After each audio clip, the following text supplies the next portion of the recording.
And it's interesting because like change is sacred and integral to nature. Like nature is change, or as Octavia Butler would say, God is change. But we experience change, seasons, cycles, the wheel turning, circle of life, death and rebirth. And then when we develop cultures and civilizations and we built a different kind of ecosystems and home, we built it against the elements of change, right? We built it against the seasons. So we wanted to, an example of that, for example, is we can have any fruit we want in the Western part of the world, whether it is in season or not, right? We've gone like, okay, we have built a life that has attempted to dominate or subdue the impact of seasons and the impact of the energy of change. And that is what that path promises, right? It promises shelter from the cycles of life, from the ups and downs, from the gears of life. When you are outside, you are a wayshower or a wanderer or a seeker or a searcher in some sort of way. And that means that life is full of unexpected change. That is the Tower card when you got the lightning bolt hitting the tree here. The life is full of shock, which is kind of that Uranus energy, but it's got butterflies here as well. Like it's full of kind of transformations and rebirths and mutations and creativity. Like it is a moving, very wild thing. But with the Five of Wands, if life were just allowed to be wild, it would be fine. But it's not. There is conflict and domination from the established path that seeks to make the path connected to nature harder than it needs to be.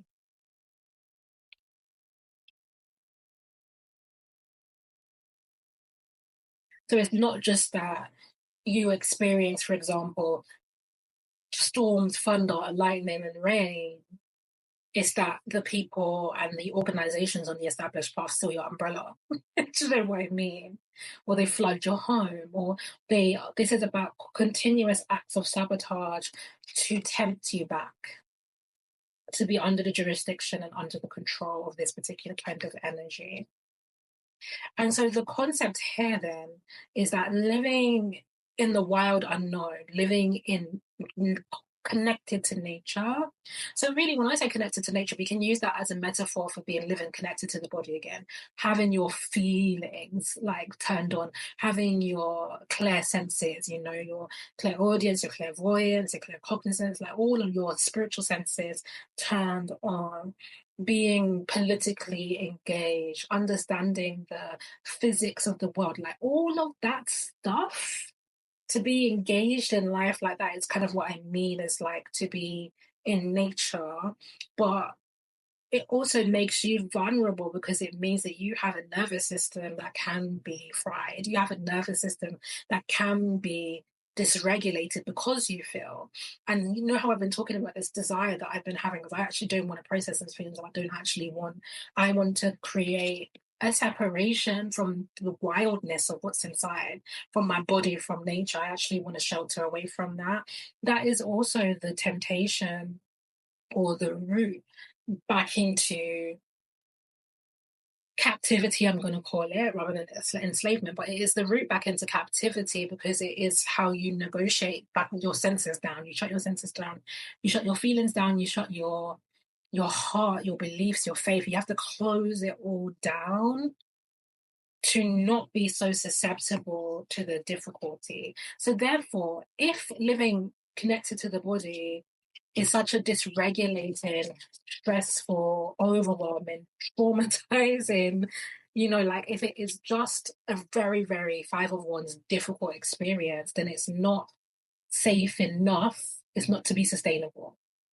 You're not, and I want to use kind of like the Hunger Games, for those of you who've read the books or seen the show, as an example where you have Imperial Core and then you have the districts, right? 1 to 12. Or you can think about, let's say, Western empires, and I'm in South Africa, right? So we're thinking about proximity to like the economic center or the imperial center. I'm not at the center.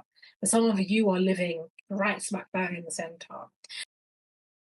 But this message is saying that even if you don't live in Imperial or America, Britain, etc., and you live in Africa or South America, these spaces are still too unstable in your day-to-day life and reality in terms of the hardships imposed to be sustainable long term. And that is what the fork in the road energy is about. That the true creativity, and we've got Wheel of Fortune card here, and this is going back, you know how I said that nature is the wheel turning, like nature is the circle of life. To go truly into the nature state, not the nature state that's being tampered with, requires even more distance than just switching the body on. Okay. Are you with me? Let me know in the comments if you are following and understanding. In some way, because we live in a society that is actually slave coded, right? And has expanded into such mass mechanisms of domination that the soul on some level is always trying to find its freedom of expression, and the self as the human is trying to find the freedom of expression, and our spirituality becomes that, especially if you are marginalized in any way because of your sexual gender, your race, your class, whatever it is, then you're using it, becomes an additional tool or technology that you are trying to carve out a space in life for. And so if your spirituality then is a liberatory tool and is a survival tool and is a tool of freedom and escape and trying to find something better. There, do you see that? To what extent do we feel free and able to choose this and to engage with this as a path of desire or a path of love or expansion or connection? So that's what we're going to toy with a little bit today. So with this kind of, it's a 9 card, we could call it the Hermit, but this gives me magician energy. It also gives me druid. And what the energy came up from this card is advancing through learning the secrets of nature, or learning like mysticism, learning spiritual technologies, but in collaboration with nature. And this time I do mean all aspects of living things on earth, right? So we have our body, this is nature, but there are other people's bodies, and there are animals, and there are plants, and there are all sorts of ways in which life is moving and vibrating and responding. And it is a collaboration with all of those elements to, it's science, it's the energy I feel here. And then I'll get to the heart of that in a second, but we have this energy here, which was also coming through as the mother god principle, who is reaching back or collaborating back with us, where the mother god principle is actively, it's like if you were in one of the spy agencies and you had like a handler, when you're out in the field and you're running, you're shooting, and you're tracking these people down and all this stuff's going on, and then you call the handler, you're like, I need to get out. It's like, that is the mother god energy. That's the mother god. It's like picking up the phone, like, I see you, turn left, run down the road. I've got someone driving to come and meet you. It's that kind of energy. So mother god is almost like a reverse saboteur, the same way that the captive space is constantly interfering with the nature space, so that there is a kind of colonized nature energy, which is just the sensitive body. Mother God is always doing the reverse direction of, okay, I understand, thank you, I understand, sorry, I'm having my own kind of dialogue going on. But there is if we use this as a body metaphor, then if a sensitive person, empathic person, emotionally open, heart-centered, engaged, aware of the world person can be tortured and forced out of their body, then what the mother god principle is often doing is pouring divinity back into the body. In the same way that I said to you right in the beginning, I have all of this I don't want to be here feeling. And I came to the breath and I was like, oh, it feels great to be in here. Do you know what I mean? It's that. That is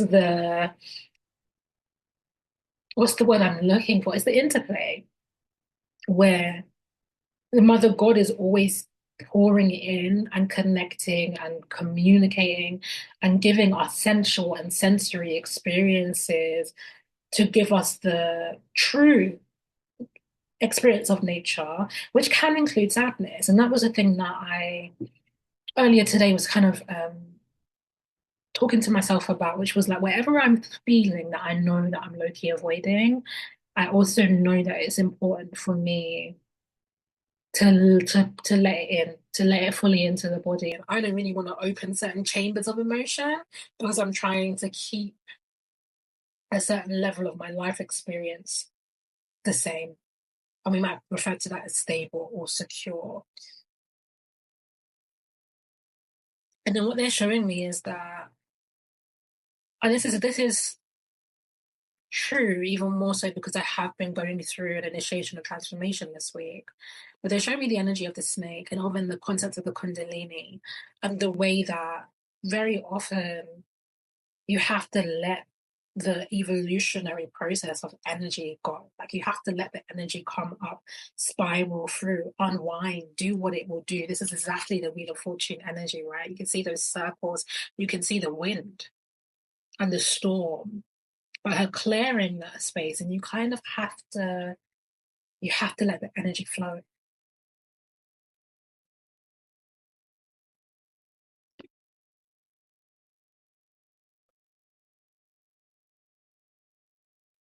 Well,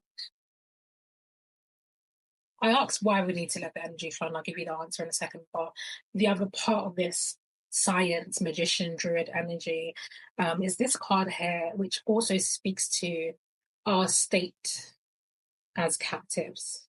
I'm trying to show you that her hands are bound. You can see that, it's so bright.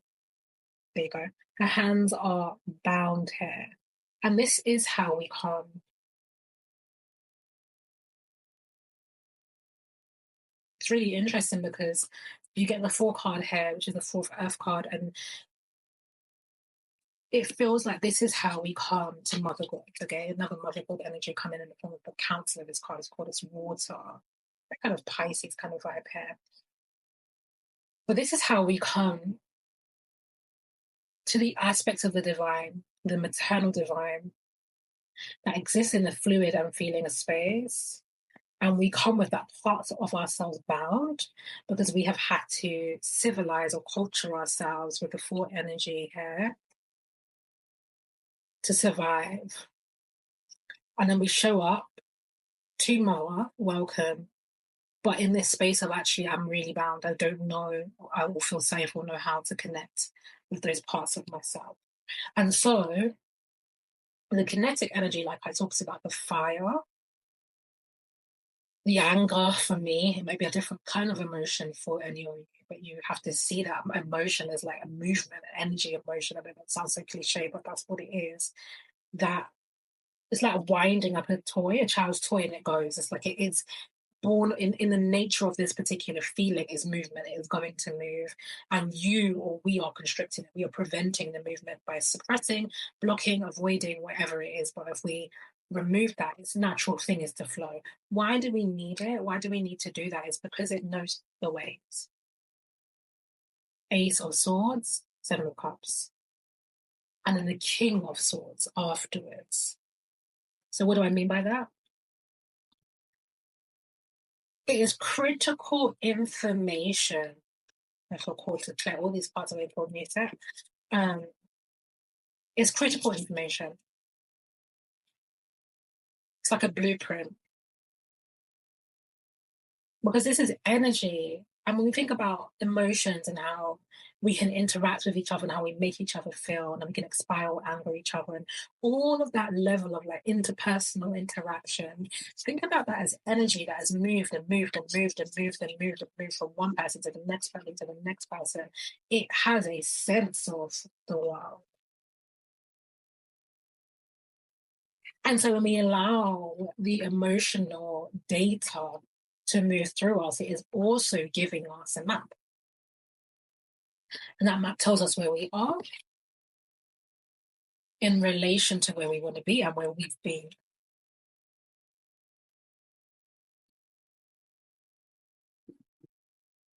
you still with me? Is this making sense? Think you follow it? How do you feel about the message? I'm gonna have some water. So the emotions are data, and the King of Swords then is what we do with that information. It is the decisions, the judgments, the plans. And I love King of Swords because for me, King of Swords is higher mind. It's like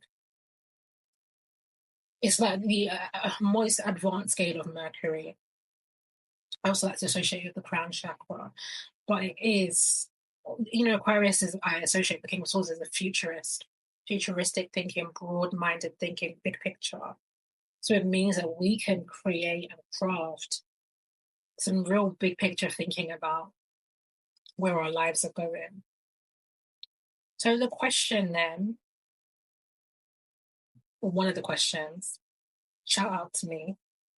I was just acknowledging with myself of like the gift of being a Virgo is really being curious enough to answer some questions. And that's how I navigate through these divination sessions.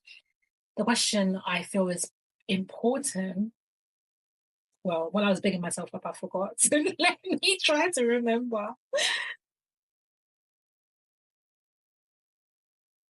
I was talking about plans, data, high-minded thinking. Yeah, the question is, what does that have to do with giving up a fight?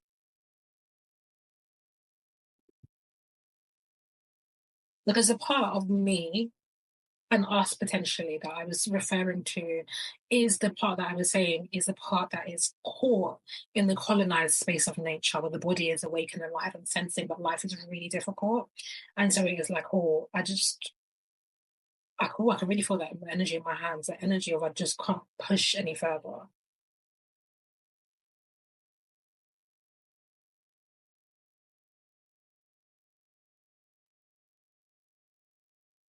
Like a confirmation, witch doctor wisdom card here. Food, meditation. I love this card, one of my favorite cards in the deck. And protection.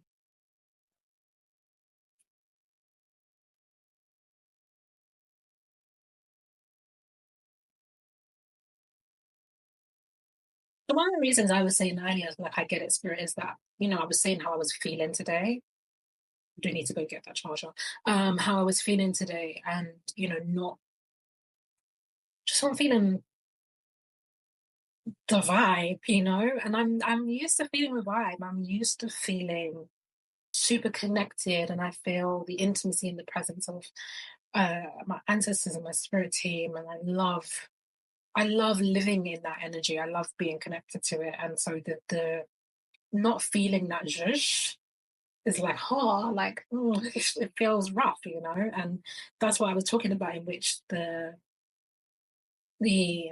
coaxing or calling maybe of the divinity back into our bodies is also by giving us the pleasure of the body, the sensuality of the body. And for me, love and connection and literally being able to channel spirit from my body, this is like, I love that. It's well worth being in here for that. So the witch doctor card here mirrors the energy of the druid and the scientist. And then so this, to be honest, our answer is a mirror of the cards we had before, because this is the provision and protection of the maternal divine. So let's go a bit deeper because that's not as clear to me as I would like it to be. This deck.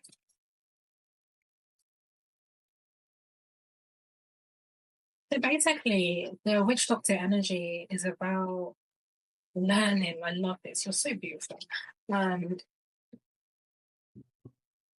Learning the frequencies, learning the methods and the spiritual technologies in order to connect and channel in and tune into the vibration of justice.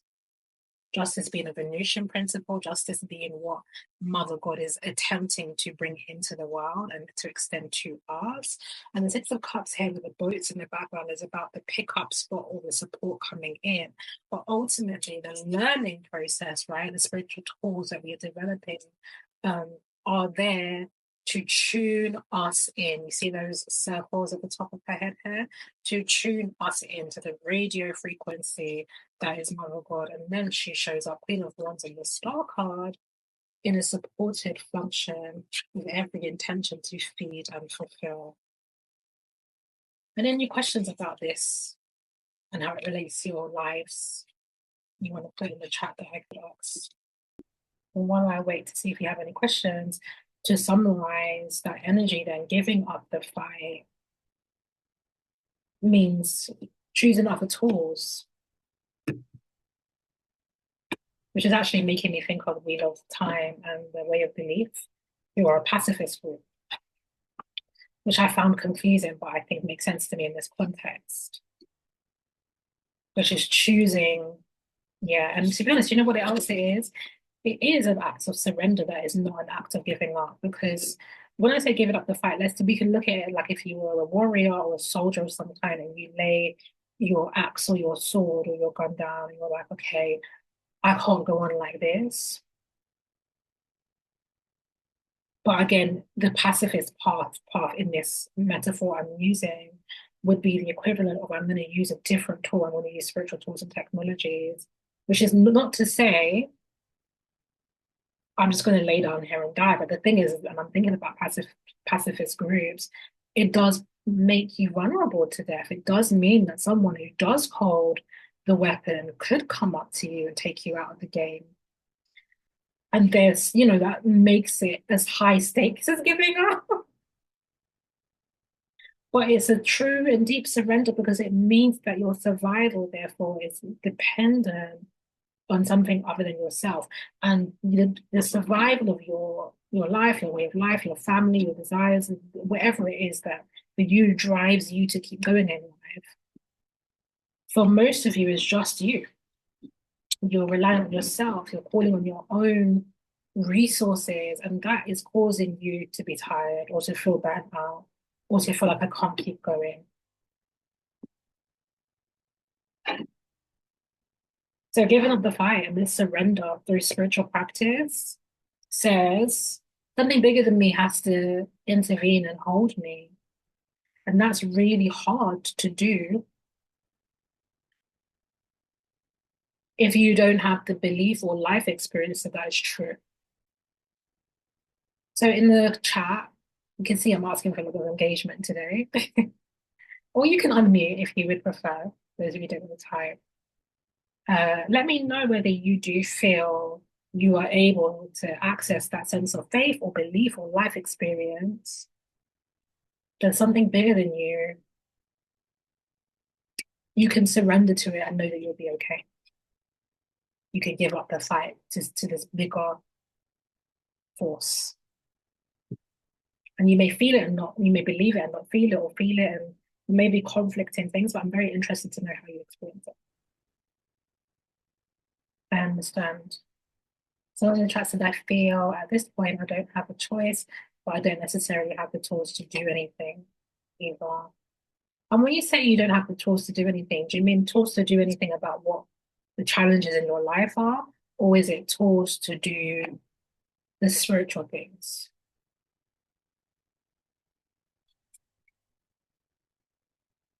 Back to reality.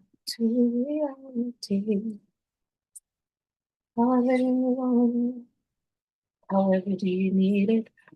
How do you want it? At times, but sometimes the Bible is speaking and say, I need to fight for everything I have. I hear that on the big screen. Around I think I need access to spiritual tools in order to help the challenges of external life. And that is facts. So we have the shadow card here, and this is talking about the shadow work. The shadow work that we engage in by dropping into our subconscious or doing the trauma recovery work or understanding our needs and thoughts and desires and whatever it is that we do to become very conscious of the multiple states of our being is that shadow work, not engaging in the avoidance, this have no swords, and refusing to look at things, but letting our body and our emotions and our responses to things, just like me saying, I feel really resistant to that message, letting that be information that says this is where you are at in relation to where you've been and this is where you're trying to go. Because then I know, well, if I'm trying to get somewhere else, I can't surrender to that frustration. If I know that my goal in this session is to bring revelation to the group, then I can't look at the cards and say, I'm frustrated by this message and shut down. Now, that's true here, then there are also spaces in our personal lives that we can't look at the frustration or the confusion and be like, well, that's it. You know, the message is the shadow work is to look again, look from a different perspective, go deeper. And yeah, your pentacles with the offering. These two cards are actually, again, about learning the spiritual tools or engaging the spiritual tools and practices in collaboration or in response to what is shown through the shadow. So an example for me is that during the processes that I've been going through this week and in terms of my own spiritual development, I was doing something and I had a really clear revelation through my own practice of shadow work and really studying, you know, going deep in my own soul and understanding things about myself. And it was like a light bulb went off and I was like, I grasped something that I've not grasped before. Like something is very clear to me in this moment. And I was in the middle of writing notes and I had this prompt that I should do a yoga practice. And I don't enjoy yoga. All the different types of either physical exercise or spiritual connection, yoga is like the bottom of the list for me. I tend to be really bored during yoga practices, even if it feels good in the body, my mind is like, I'm not interested in this. And so, yeah, I don't love it and I don't do it. But something in me was like, you need to do yoga. And so I did. I went and did a yoga routine and I had no resistance, no difficulty. I wasn't bored. And it's like everything that I had understood at the mental level landed in my body in like a way that completely shifted how I felt. And just everything just like, it was like going to a chiropractor of the spirit and the emotions. That's what the yoga aligned me up with. It just did that. And that's what I mean here by the Eight of Pentacles. When you take what comes from the shadow and you do the spiritual work, in this sense, the yoga practice was my spiritual practice. But it's not, yeah, so like me saying I don't like it and I don't enjoy it, it's like, it's the equivalent of doing the yoga without the shadow work. There's a reason that for me, I'm like, I'm not into this. It's not serving the function or the purpose for me in my life. I don't want it. But then when it's coupled with the shadow work, it's really powerful for me.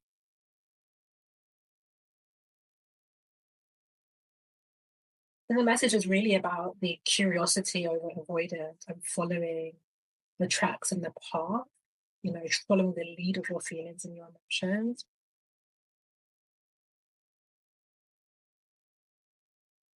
And then using those as the basis for crafting spiritual work,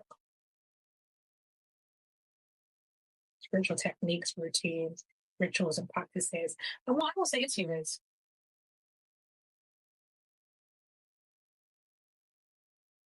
you have to be engaged in the rewilding process. That's what the animal is. And most of us are just trying to acquire knowledge. No shade and no judgment, but we're just like, if we could find out this one piece of information, if we could find out the spiritual tool, the spiritual technique, the spiritual information, everything would be different. But having that information handed to you is the same technique or energy as captivity. The lion or the cheetah or the leopard hunts for its food. And when it's born, it doesn't naturally know how to do that. And it may go out with its mother and may watch its mother hunt, and then eventually will have to try by itself. And it will try and it will fail. And there will be days where it will be hungry, but eventually it will, through a multiple of influences, learn to be the predator that it was born to be. And the same goes for you in your spiritual practice. You have